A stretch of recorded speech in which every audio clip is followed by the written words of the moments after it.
تو ہر بندہ سمجھتا ہے کہ جی بس میں بہت دکھی ہوں، دوسرے تو سب اچھے ہیں.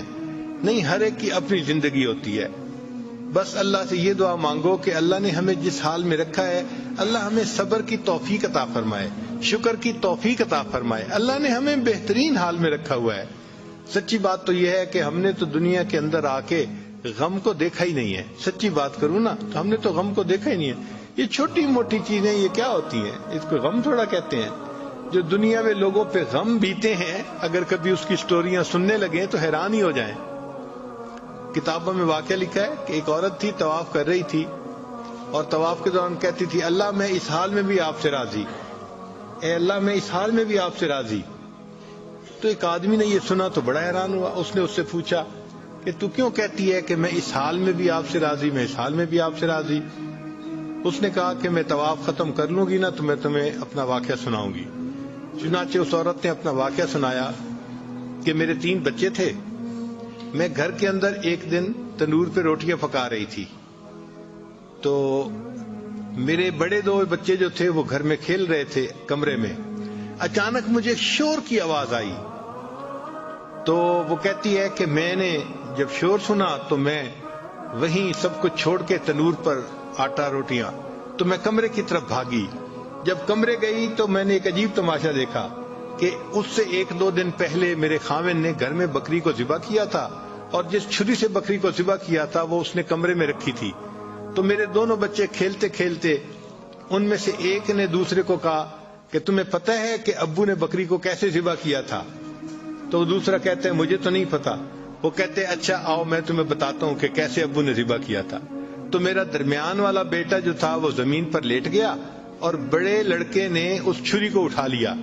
اب وہ چھوٹا بچہ تھا اور اس کو پتہ نہیں تھا کہ چھری کتنی تیز ہے. چنانچہ اس نے اس کے گلے پہ جو چھری چلائی تو گلا تو فوراً کٹ گیا اور خون کا فوارہ چھوٹنے لگا.